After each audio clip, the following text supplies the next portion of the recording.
Hello, and thank you for joining us for another TRADOC Leader Professional Development discussion. I'm Sarah Hauk, the Command Information Chief for the TRADOC Communication Directorate, and I'll be moderating today's LPD. Our focus today is on a topic that the Army and society as a whole continues to battle with, and that's suicide. We have a TRADOC leader who will share his incredibly moving and impactful story of his battle with suicide. We'll introduce him in just a moment, but first I want to introduce our host for today's event, Brigadier General John Kline, the Commanding General for the Center for Initial Military Training. Welcome back, sir. You're no stranger to these LPDs. Last time you were on the other side of things. I know, I'm throwing everything off today. So literally on the other side of things. So thanks for joining us as a host today. Always a pleasure to have you. It's good to be here. Thanks, Sarah. So, hey, thanks to everybody out there for joining us. I promise you this is going to be an action-packed hour. It's, as Sarah mentioned, it's an incredibly important topic, but it's one obviously that we're struggling with across America, and we're struggling with it within the Army. So important to have this conversation. I first heard this story, I don't know, a couple months ago. Sergeant Major Tom Campbell came up. He shared kind of what he's been doing for quite some time, talking about his dance with suicide. So he shared it with me, and I had a chance. I think I was at the house or something, and I logged in. And as soon as I heard his story, I think that day or the next day, I was up in General Funk's office, and I said, "You've got to hear his story." In fact, all of our soldiers need to hear his story. It's that powerful. So, fortunately for all of us today, we're gonna hear that today.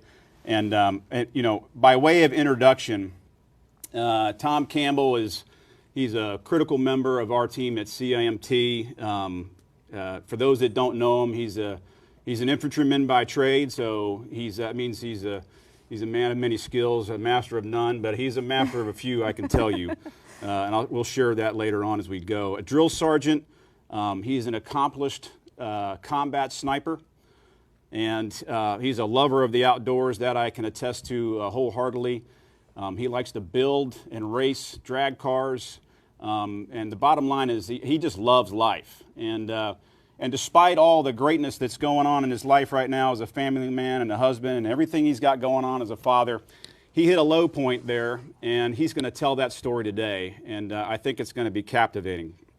My hope is that today that we make a connection with you out there kind of on two fronts. There's a lot of golden nuggets here, but one is the importance of being engaged, the importance of getting help, and the dangers of isolation. And I think you're going to hear that resonate through Tom's story today. So I'm super excited, and I am humbled and thankful that you're willing to demonstrate this personal courage and tell your story. So with that, Sarah. Absolutely. Thanks again, sir, for being part of the discussion. And as I mentioned earlier, we're going to get into the tough details of suicide prevention and what that looks like for the Army.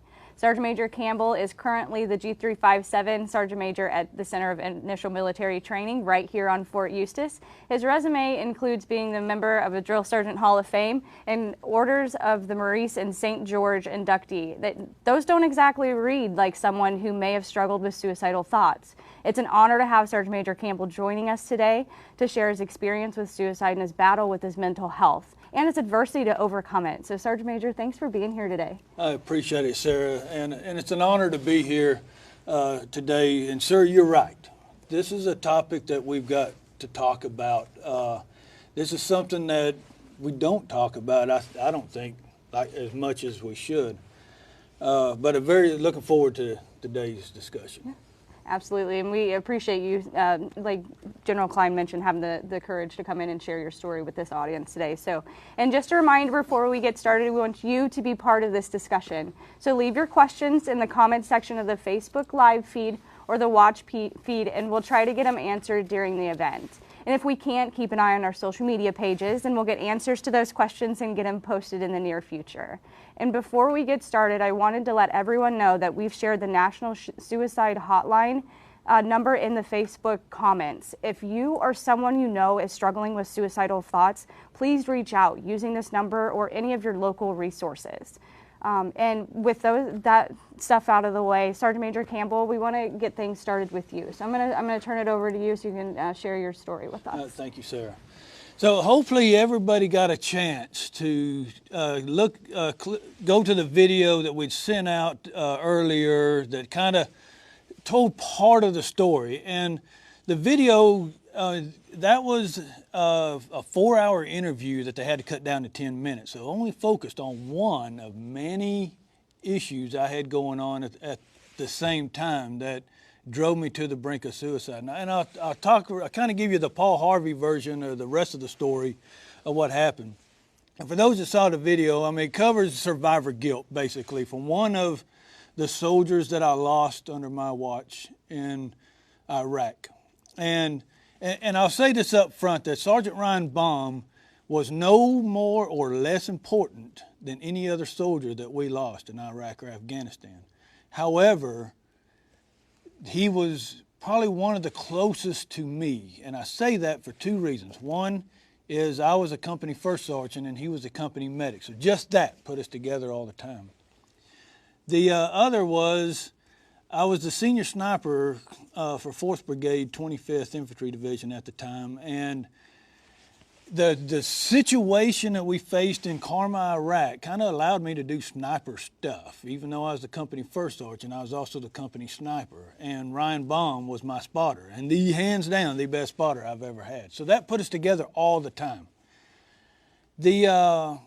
And not to make a long story short, there was a sniper that was brought into Karma, Iraq. And well, there's 3 of them that was brought in, but one of them was really good, Louis.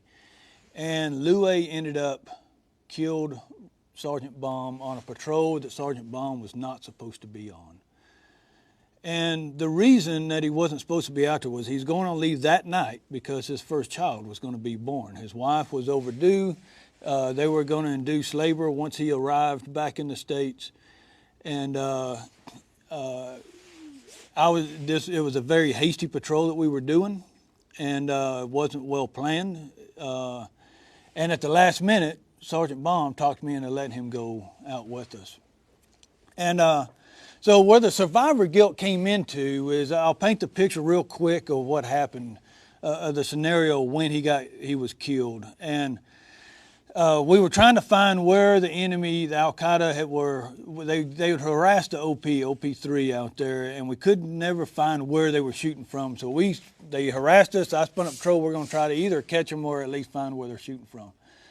We stopped at a mechanic shop, and Sergeant Varner was the lead team leader, and his team had got behind this wall to pull security, and Sergeant Varner called on radio that he'd found piles of brass, which happened to be that's where they're shooting from. So I moved over to that spot, and I squatted down so that I could see what they saw of the OP, and I could direct fires back from the OP.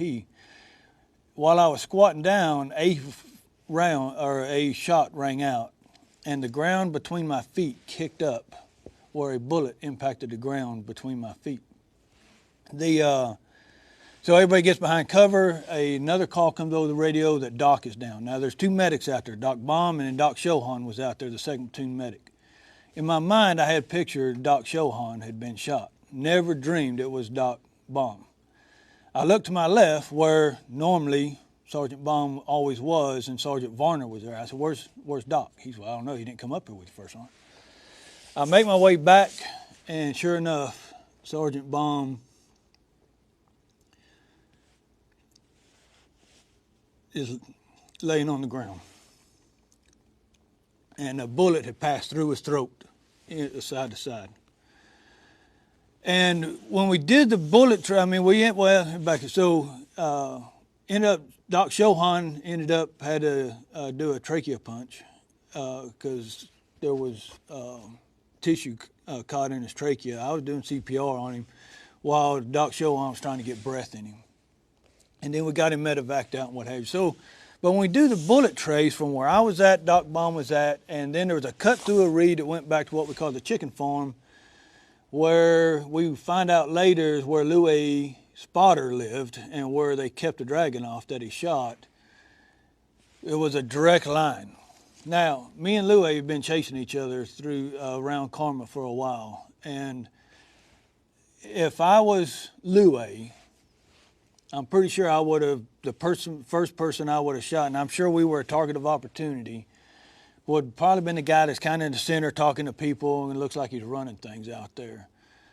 And So I don't know this for a fact, but I'm pretty damn sure that Louis was aiming at me, and he made the common mistake a lot of snipers do, and they do what we call burning through to the target. And they get so fixated on the target, they don't see obstacles between them and the target in their optic.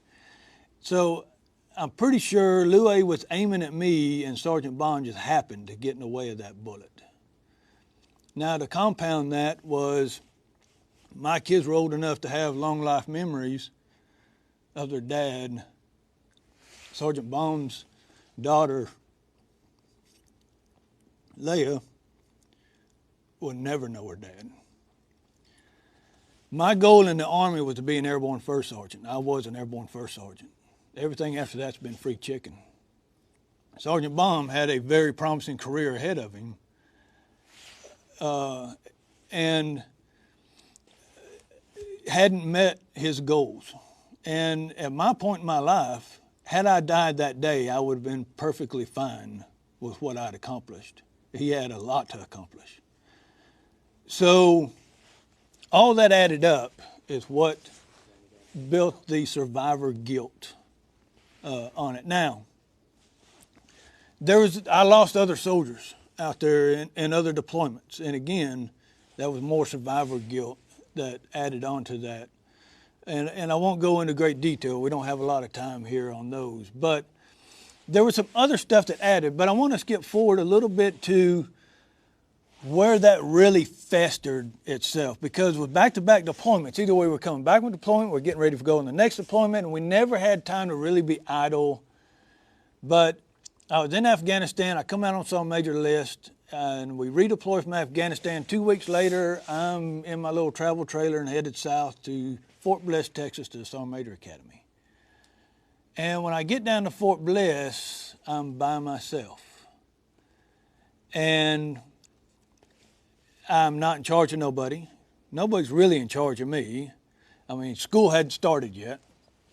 I wasn't gearing up for the next deployment or recovering from the last deployment. It was just me.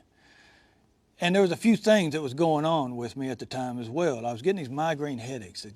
I couldn't move. I get these headaches, and they'd hurt so bad if I moved my eyeballs, it hurt. But I never went to the doctor about it, and I started self-medicating. Now, I found out that nothing good comes out of a bottle, except for nitrous. That's if you put it in your race car. Don't huff it.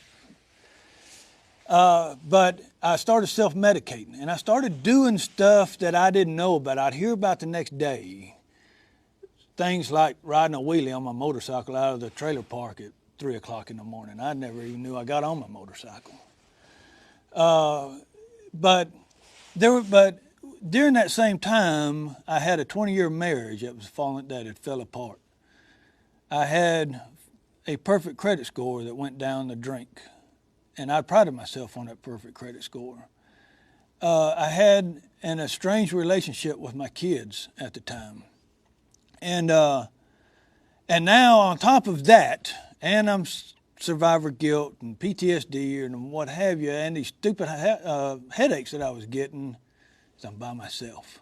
And I'm isolated. And nobody knows any different from me. So I was suicidal before I knew I was suicidal. And that's one thing that a lot of people don't talk about. And what I mean by that was I did not care if I lived or died. I didn't care about my safety, and I damn sure didn't care about your safety. And I was doing stupid stuff, like those that's been at Fort Bliss knows that in the afternoon, the I-10 or the interstate turns into the I-10 parking lot. I would weave through cars at 100 plus miles an hour on my motorcycle and didn't care. I like rock climbing, and I'd go out to Waco Tanks, and I was rock free climbing 100 plus feet up in the air with no anchors because I didn't care if I fell. And I had an episode in class in the Sergeant Major Academy, and I exploded, walked out of class, went home, and me and Jim Beam started having a doctor relationship, and had a meeting. And because of that episode in class, the commandant called me and had scheduled me for a mental health appointment, and then I had to go see the commandant afterwards. And now I've got a chip on my shoulder because I never wanted to go talk to mental health, and now I got to go prove I don't have PTSD and all that stuff. And I don't know the lady's name, but if I ever met that poor lady that I met with, I'd get on my knees and apologize to her, because I was such a chip on my shoulder and made such a spectacle of myself. She refused to be in the same room with me because she feared for her health. So I go see the commandant, and the commandant said something to me that registered. And he had my ERB on his desk. And now, if I would have been the commandant, I would have handed my butt to me when I went in there. And I was expecting to get my butt handed to me. Surprisingly, I didn't get it handed to me. Commandant sat me down on the couch in his office there. And he said, asked me, he goes, you understand why I sent you over to mental health? I said, yeah, Roger, Sergeant Major, to prove see if I have PTSD, because I told Sergeant Major Gore and the rest of the class where they could go, and stormed out of class. He said, well, that wasn't very professional. He said, no, that's not the reason. Out of these deployments, how many leaders and how many soldiers did you force to get help? And that registered, because I had always, as a leader and as a senior leader, I always told my junior leaders, lead by example, never lead by words. If you can't lead by your actions, I don't need you around. And it kind of registered. You ding dong, you're got the same symptoms that you've been looking for in your guys, and I have forced people to get help. I remember one of my squad leaders that I drug out to the truck kicking and screaming like a school kid. And I drove him down to mental health, and I drug him into mental health, kicking and screaming like a school kid. And he was mad at me for a very long time after that. But what I didn't know was he had a plan with a timestamp. And now, when we stay in contact, as most of the Baker boys do, and before we hang the phone up, he always thanks me for that. All right, I'm going to give this mental health thing an honest effort. So I go back, and they hook me up with this really big male psychiatrist. Really big and really big. And but he was on his way out of Fort Bliss. And so I had a couple of sessions with him, and then he left, and then they sent me back to a little old lady in tennis shoes, Miss Pierce. And Miss Pierce was good. She would drag stuff out of you you never knew you had in there. And she picked up on this TBI thing and asked if I'd ever been screened. Well, no, why would I get screened? I don't have any holes in my head, and I just have these headaches, and Jim Beam seems to be a pretty good cure for that. So she sends me over to the TBI clinic. I do the MRIs and all the studies and all the tests and what have you. Ends up my front left lobe was bruised, and it's bruised because right at the end of the deployment, right before I went to the academy, I fell off a cliff, and a rock smashed me on the head. I'm pretty sure that's what bruised me. But also in that same lobe, about the size of a $50 is dead tissue. And that dead tissue is from an aneurysm that I had during one of my brain injuries. And then the doc said, look, over time, the bruise will heal itself. The dead tissue is dead tissue. Once we get you, we can get you as good as we're going to get you, and then that's going to be as good as you're going to get. And so that brought on another set of issues. Is now I'm retarded. And they're not going to promote me to Sergeant Major if my brain's not right. I'm not going to deploy anymore. They're probably going to put me out of the Army. And what do I have outside of the Army? I've done this my entire adult life. And that's actually what broke the camel's back. So they had given me a bunch of medicine, but I ain't taking this stupid medicine because I don't like taking medicine. And I never took it. So the treatment really wasn't doing what it was designed to do. And now I've got this festering that the rest of my life is going to be different, and I'm retarded. So I start doing retarded things, like planning my death, because it got to the point that I won't have the Army anymore. I'm not getting promoted. I won't be able to defend our country, which is why I joined the Army in the first place. And the rest of my life has already went down the drink, so I have nothing left. So then that's when I came up with a plan. Now, I'm going to pause before I talk about the plan because I want to talk about indicators. And that's one thing that normally when I do these, I normally have make two lists with the audience. One is indicators of suicide, and we'll make another list, which we'll talk about later, on why not to get help, and we put them away. And this is really when I bring the indicators of suicide list out. Because over the years, we've trained some myths over the years. And since I've been doing this, I've dealt with a lot of suicides. I've experienced way too many suicides. And I mean, literally not 3 months ago, we had lost another soldier that it was under my watch. But one of our most vulnerable populations, which would have been me in this point, was the new guy. And you can take this, even when I talk to organizations outside of the Army, you can use this exact same thing. Something caused them to leave the last organization. In our case, probably a PCS.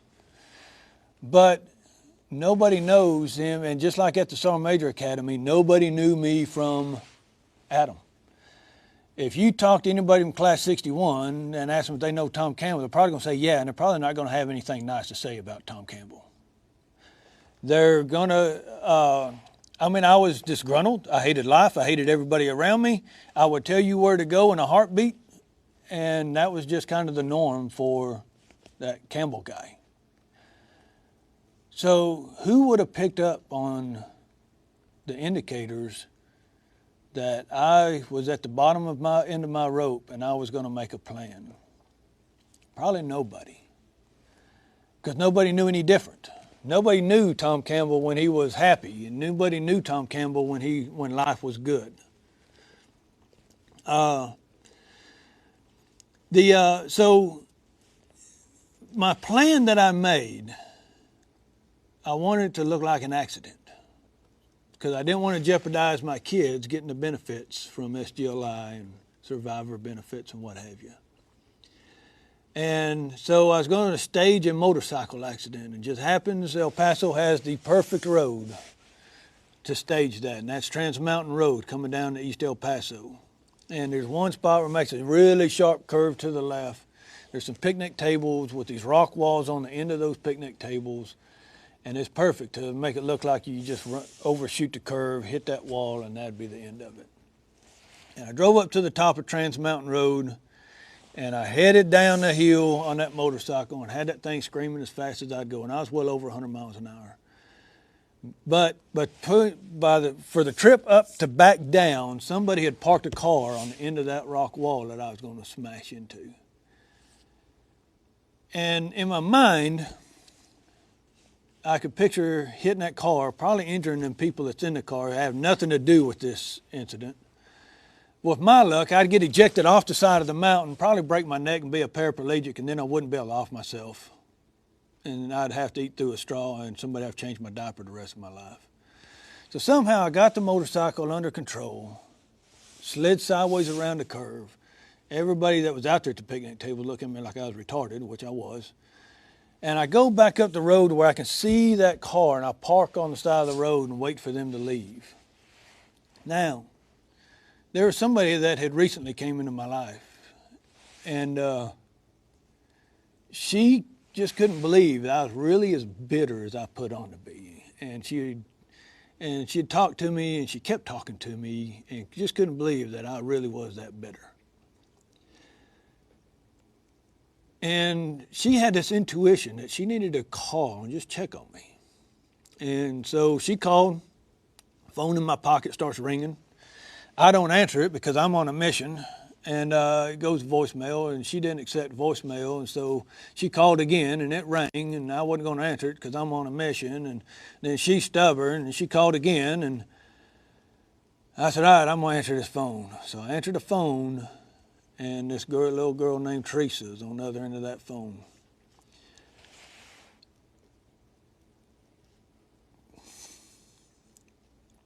And she talked me off the mountain that day, literally. So now I'm going to give this thing an honest effort. I have I mean, that kind of, I don't know, I guess I kind of scared myself straight, I guess. But Teresa also had a hand in that as well. And she encouraged it. Get help. There's no problem with getting help. And Teresa later, I mean, she stuck with me, and later she would become my wife. And she's my wife now. And bless her heart, she still puts up with me.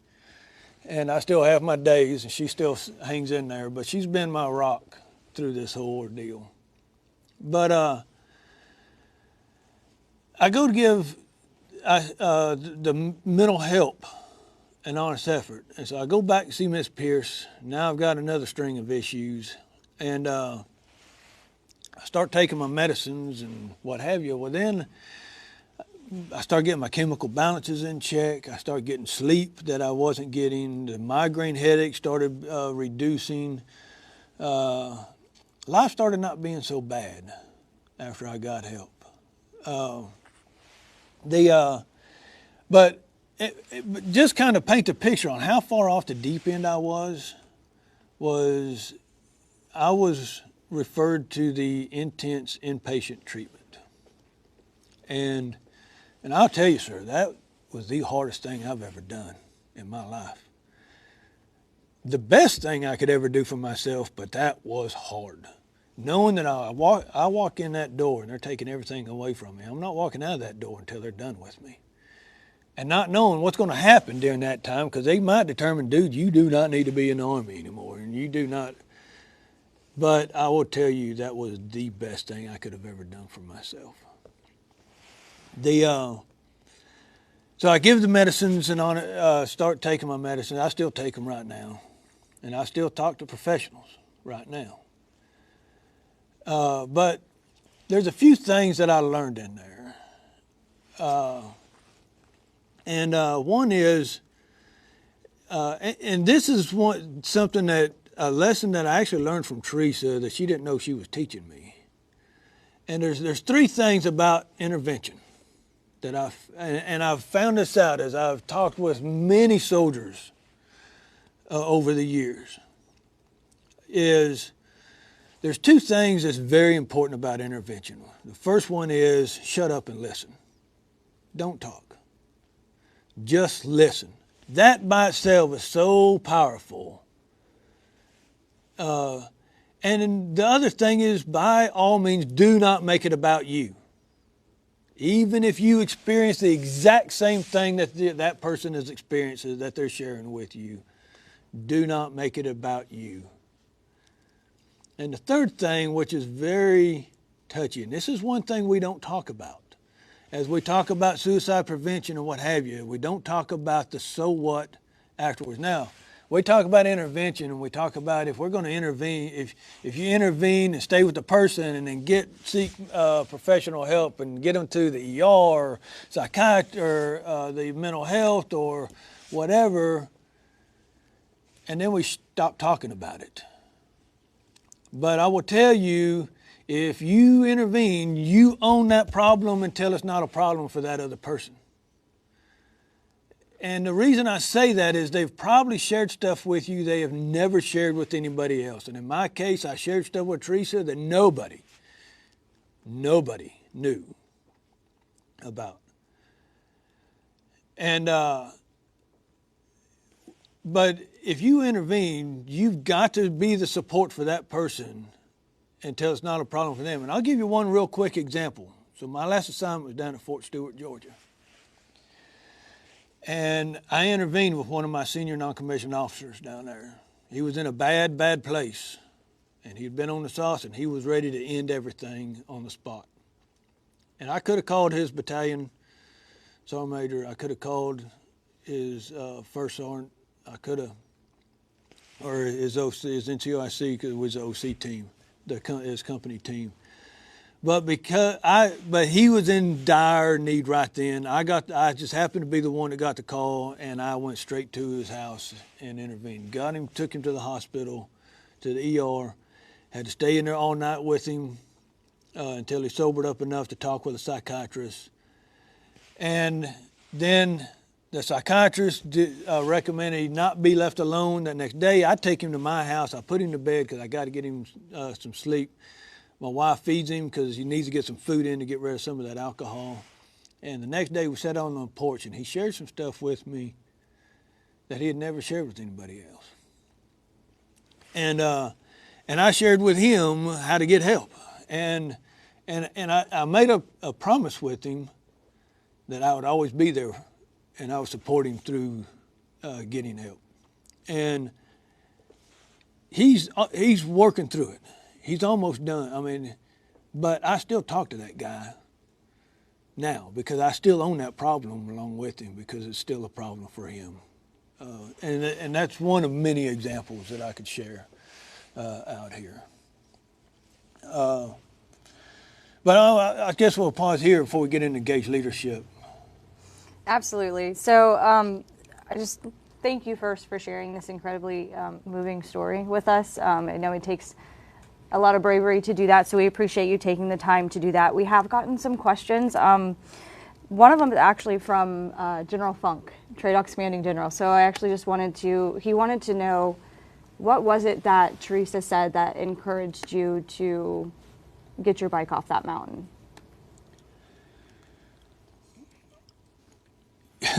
You know, sir, surprisingly, nobody has ever asked that question.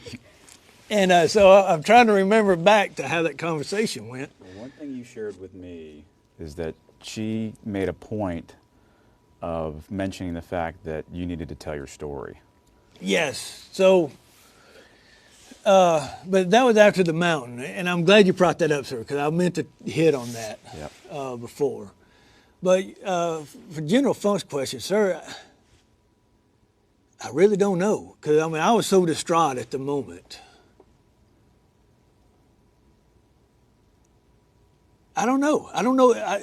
I can't put, it's probably a discussion me and Teresa's going to have tonight. I can't put one specific thing on her. I think it was just the fact that she saw a person behind the facade, and she talked to me that, as I think it was just the fact that she didn't talk to me like a butthole that I was. She just talked to me as a person. But I don't know, sir, I promise I'll get back with you on that question because I'm sure Teresa, she's listening to this right now. And I'm sure she's going to have an earful when I get home. Like, you can't remember what I said. Well, maybe. No, she won't. Well, I think, if anything, that you knew then that you weren't necessarily isolated at that point. You know, that's probably the fact that there was somebody that was in my court. Somebody pulling for you. On there. Because at the time when I went off, I felt that I was alone and nobody cared about me. But I want to touch on what you just said, sir, is for years after that happened, I never told nobody about what was going on with me. And nobody in the academy knew. In fact, the only friend that I really had in the academy, Tim Wayne, he's retired now. He was an old disgruntled guy, he old artillery guy. We won't hold that against him. But even he didn't know. I mean, when the first time he heard my story was years after the academy. And he called me. As soon as he heard it, he called me. He goes, dude, I had no idea, man. Why didn't you say something to me? Well, that's the point. Nobody knew about it. And so after the academy, I went to Afghanistan, came back from Afghanistan, came here to TRADOC, and I was having issues and problems. And Teresa, we were sitting one night, and Teresa was like, why don't you talk about what happened and how you overcame it? I mean, people don't hear that. I'm Sergeant Major, and people will hear it, and then they'll think I'm less than a leader, and they'll probably limit what my opportunities and what have you. And so she kept on me about it. It just happened. There was an initiative going on to get rid of the stigmas. See, the Chief of Staff of the Army at the time was having this, and they were trying to find soldiers to tell stories that overcome suicide, financial issues, marriage issues. It just happened. I did it all at one time. And word got out, and actually the crew at the here at Fort Eustis found out about it, and they're the ones that did the video, made that first video that was made about it. And but I'll tell you, the years that I spent doing this, if I talk one person off the ledge, it's worth every minute of it. Yeah, absolutely. Looks like we got a... Yeah, we've got some other... Thank you, everyone who continues to send us questions. They're incredibly engaging. We're going to really do our best to get them answered. General Kline, so this is my squad, or TIMS, is the Army's big push. It has been for a very long time to really get after some of these harmful behaviors that we unfortunately find in our squads. So how important is it to combat suicide with TIMS? How important is this initiative? This is huge. It's more than just suicide. And then I know you got a lot of thoughts on this one. He's chomping at the bit. And I bring this up at, and Tom and I have talked about this quite a bit. And Command Sergeant Major Scott Beeson, my battle buddy, he and I have talked about this quite a bit. And he's had some tough experiences in his life as well. But when I think of TIMS, you hear the SMA talk about it, and there is a lot of, and he's always trying to kind of level the playing field on this topic. And there are misconceptions out there. I have chosen to kind of look at it through my own lens, and that's what I share with these company commanders and first sergeants out there. And the way I look at it is, TIMS for me, my squad. It doesn't have to be necessarily even organic to the unit. It was best said actually by one of my civilian employees. He said, who are your 02 or 03 in the morning friends that you can call? And so that's, as I think about TIMS, it is certainly Sergeant Major Beeson. It is certainly this individual here. It is my aide de camp. It is my driver. It's my wife is in TIMS. Now, I know I'm confusing some other little paradigms that are out there, but that's a 02 in the morning kind of friend. That's somebody I trust. That's somebody I can communicate with. That is somebody that can talk common sense to me. That is somebody I can rely on. That's TIMS to me. And everybody needs that. And wherever you find it, you need this tight circle of folks. And there's a lot of discussion on bystander intervention out there, a hugely important topic. We absolutely need to have bystander intervention out there. But I view bystander intervention as kind of that's kind of your last hope, right? So is this individual that you don't know, but because of their morals and their values, they're going to intervene and stop something bad from happening. Hopefully before you have to rely on a bystander, you've got TIMS. That's my thoughts. Yeah, and I'll tell you, sir, this is something that surprisingly, the Army has fought this for a long time. And I'll share back, so General John Wickham, Chief of Staff of the Army from 1984 to 1987. I had a discussion with him not too long ago, and he had the same fight back when he was the Chief of Staff of the Army. But TIMS is, I'm going to tell you, I think it's one of the most important components to combating suicide. But there's another part to that. So, and part of it is relationships, and it's very easy to have a professional relationship with our peers and subordinates. It's easy. We come to work, we talk about work, we go home, and that's it. But building a personal relationship with our peers and subordinates, I think that's the crucial part, and both in TIMS and as we talk about suicide altogether. And I like watching people, and I like studying what makes people tick. I'm no psychiatrist by any stretch of the words, but I did notice that some people build personal relationships very easy with their peers and subordinates. Some people have a hard time doing it. Some people cannot do it at all, no matter how hard they try. And it kind of intrigued me on what makes the difference. Why can we not all just be able to build personal relationships? And what I mean by personal relationships, not to get confused with fraternization, is whenever you can go into the workspace of your peer and subordinate and talk about anything other than work, like the duck hunting next weekend, or fishing, or hot rods, or whatever. But you learn the likes and dislikes and hobbies and discomforts of your peers and subordinates, and you personally have a relationship with them. Now, some people have a hard time doing it, and part of it goes to personalities. But some people can't do it at all, and that's the kind of the group I really started watching. And then when I started looking at who they are, ended up that's most of our incompetent leaders.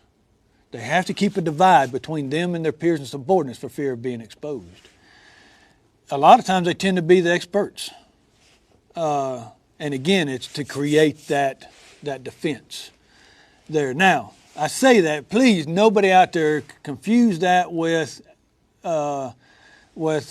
introvert versus extroverts. Because what I have found out is the introverts tend to be more passionate about those personal relationships. They're not as outgoing, but they tend to be more passionate for them. And I think that's one of the reasons why, and please, all the general officers out there that's listening, don't take any offense to this, but most of our general officers are introverts. And I really think that's why. They're so passionate about their people. I had a commander who was an extreme introvert. And I will tell you that commander probably was the most passionate about the people in his organization, and more so than the organization itself. And I think that's where we really start get into is if we quit focusing so much on the organizations, we focus more on the people and the organizations will take care of themselves. Some would argue that the organization is the people. And they are. And if you know Funk Fundamental number 25, you know the Army is a people business. So I see another question up here. Yeah. And this will dovetail, right? So yeah, Sergeant Major Campbell, this is a really great question. So how important is mentorship and being engaged without being overly intrusive? General Funk likes to say being positively intrusive, and it makes a lot of sense. So how do you find that balance of being overbearing and too engaged with your units and squad mates? That is a great question. And actually, I flipped my card over to my back notes that I had exactly on that. So I'm going to tell you, I mean, one, mentorship I think is extremely positive, but it can be extremely detrimental as well. And I think that's one thing as junior leaders, I mean, find that mentor. Find that leader that everything seems to go right for that leader. That's who you need to make your mentor. Not one that tells you how right everything is. And that's one thing I learned early in life. My grandpa taught me a lot of life lessons. Is the guy that has to tell you how good he is the guy to stay away from. The guy that just naturally everything seems to just fall in line with this guy no matter where he walks, that's the guy you want in your back pocket and you want to follow and you want to mentor. But I completely agree with General Funk's comment of being positively intrusive leadership. And I think that's something we kind of have fallen away from. And I'll reflect back. I mean, we'll go down memory lane real quick. And I think back when I was a private and lived in the barracks. And at that time, we had 2 to 3 people per room. And it was an open room. There was a bathroom on the side, and there was 3 people in there. And there was 3 bunks lined up around that room. And we probably had a TV in there if one of us went out and bought one. And probably a VCR in there if somebody went out and bought one. And we'd put a VCR into the tape, and the 3 of us would sit and watch a movie, and we would talk. And then whenever we shined boots in the evening, I didn't do this out there by myself back when we used to shine boots. We would sit on the tables behind the barracks, and we'd turn the radio on and open a beer, and we would sit there and we would talk. And we always had this interaction and talking. But intrusive leadership, every morning I knew at 5:30 in the morning, team leader is going to open my door, is going to inspect my room. I knew that in the afternoon, because team leaders normally live in the barracks anyway, was going to come by and check on me and see how I was doing. And if we were acting like fools, we was going to get treated like a fool. But I guarantee you, my team leader knew everything about me, and he was intrusive, but it was positively intrusive. I remember the days when we used to go well, actually, when I got married and I moved off posts. Guess what? Team leader came out of my house to make sure my house was up to par. Not expecting to make sure I had my socks folded in the drawer like when I was in the barracks, but to make sure that I was in a safe living environment. And I think we got away from that a little bit. Yeah, well, we were talking about this, yesterday. We went from a time when we had folks that were in a common area, they were watching a 13-inch tube TV with the VCR built into it. And I was talking to General Funk about this yesterday. There was a time when you looked at when units were deploying, you did RSO&I, you were underneath a big clamshell or a big tent, and all the bunks were kind of, all the little cots were out, and everybody was.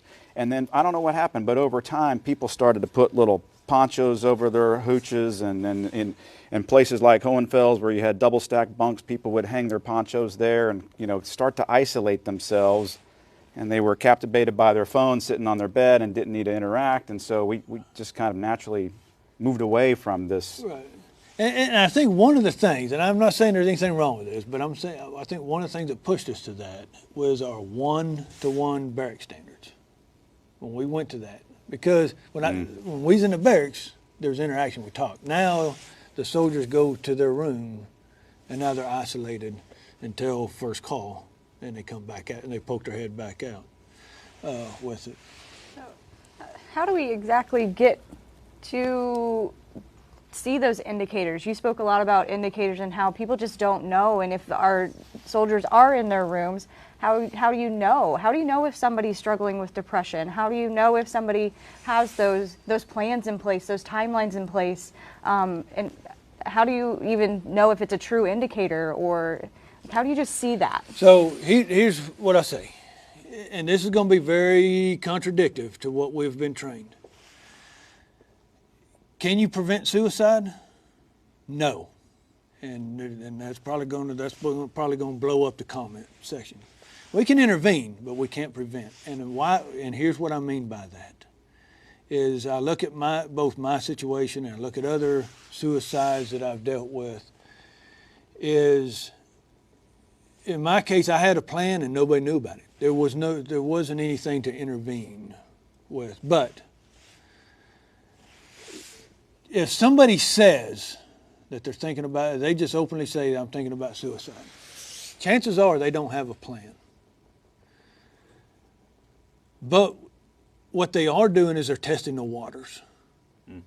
And if there's no reaction, that's going to drive them to the next phase, is developing the plan.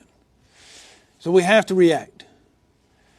And indicators, it goes back to that personal relationship. If you don't build those personal relationships, you're never, and I don't care what we put out there as what the list of indicators are, depression, and I tell you what, I've never seen anybody sell their stuff, but that's always out there, or give away all their stuff.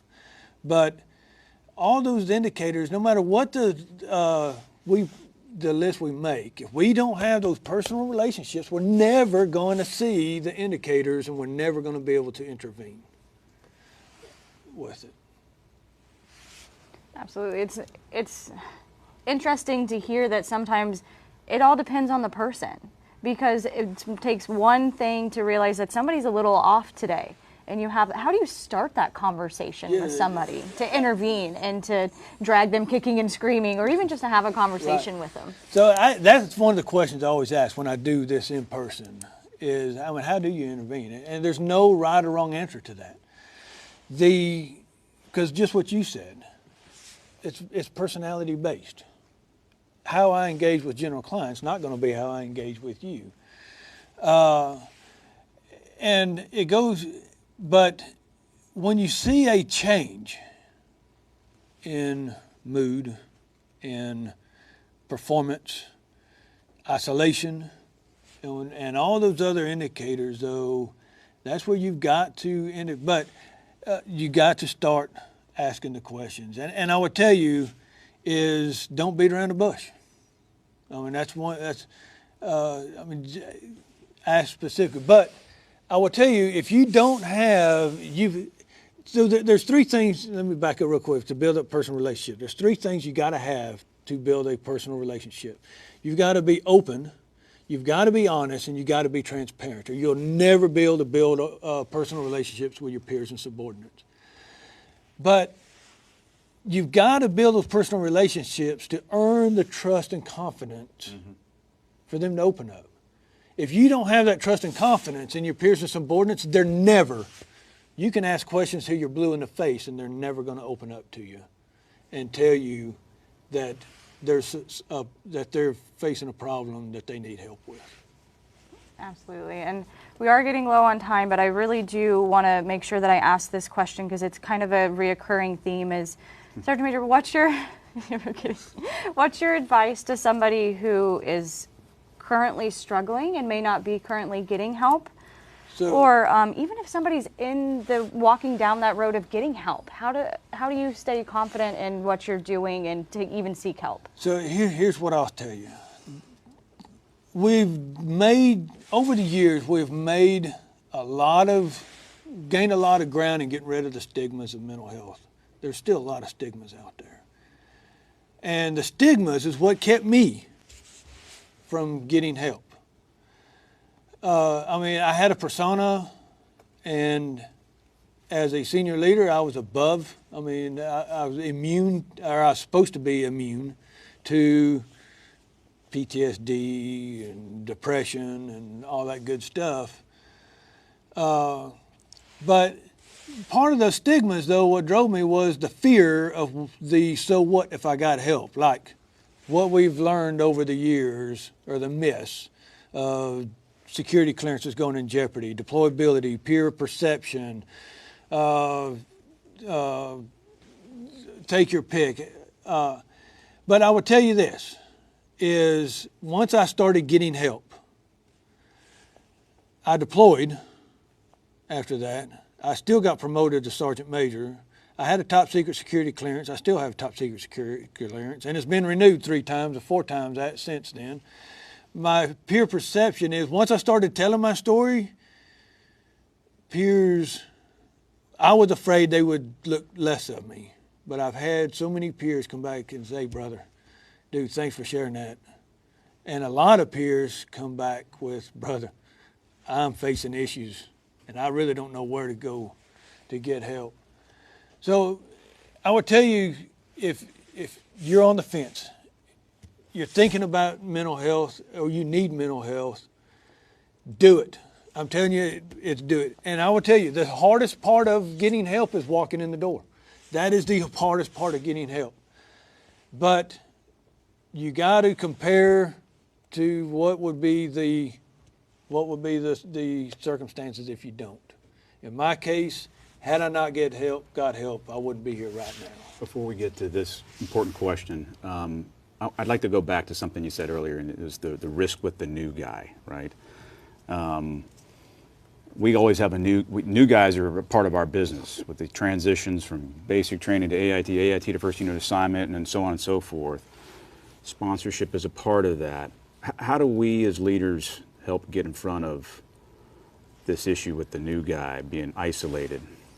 So I think that's where we've got to be creative. We've got to bring them into the fold up front. And I think that's part of, we used to talk a lot about, now we call RSOI, but the integration. And that's where leaders have got to be right on top of the integration piece and get those guys integrated, not just within the unit, or in our case, TIMS, or our squad. We got to get them integrated in with their peers with it. And we got to build right up front. We've got to build that trust and confidence right up front and build those personal relationships with the new guy in particular right up. That is something that you can't push to the right. We're trying to do that before they even make the move. Right. That's the sweet spot. Okay, this General Funk's got a very important one here. I think, unfortunately, this will probably have to be one of our last questions, but we just talked about stigmas, and General Funk wants to know, how do we get in front of stigmas? How do we get rid of stigmas so that mental health is just mental health and people making themselves a better version of themselves? No, sir. I really think leaders got to talk. I mean, that's really the bottom line that I would say is for leaders. I guarantee you, there's senior leaders that's on this LPD right now that face the same thing I did. I guarantee you. I think to get rid of stigmas, we got to have examples. Kind of like that movie Enemy at the Gates, and they're trying to figure out how to get their men to not be cowards. And how do we get our men to quit crapping their pants? Well, we need a hero. That's what we need. We need leaders to talk about their experiences, how they overcame it, and roads to recovery. And I mean, we can give classes all day, and we can have, our suicide awareness class, annual training that we give, and our SHARP classes that our annual training that we do, all our 350-1 type training. But I am a sole believer that leaders, you've got to get out and share your story. Don't be afraid to share your story. You've got to share your story. Awesome. Absolutely, and we can't thank you enough, Sergeant Major, for taking the time to join us today and sharing your incredibly moving story and your experiences with us. Is there anything else you'd like to share before we wrap up today? No, the only thing I leave with everybody, two things. One is leaders, you've got to build those personal relationships and get started on it right now. The other thing that I would leave is if you intervene, and I can't stress this enough, you own that problem until it's not a problem for the other person. Be that rock, be that support, and stick with them all the way through the road to recovery. Absolutely, and again, we thank you for joining us today, Sergeant Major, and General Kline, thank you for joining us. Is there anything you'd like to share? Our intent will be to, the reason why we wanted to record this is that you would expect out there, obviously we'll push this out, but we're probably going to take portions of this LPD and then it's going to be exported to the Drill Sergeant Academy. We can export it anywhere we want to export it out there. But you can expect that every single soldier coming into the ranks of the United States Army is going to see a portion or snippets of this video just because it's so powerful. And other than that, I am proud you're part of my squad, man. Appreciate it, sir. You bet. Yeah, and I think General Funk, he sends his well wishes, and he says that he's incredibly proud of you from General Funk. I want to thank both of you for sharing your time today. This is incredibly important information. And I want to thank everyone who tuned in. Thank you for sending those questions. We'll get some answers to you. Suicide continues to be a silent enemy within TRADOC, the Army, and our nation. As we've discussed today, one of the most important pieces of preventing suicide is to show people you care. A conversation, a text message, a phone call, show people you see them. You understand them and you value them.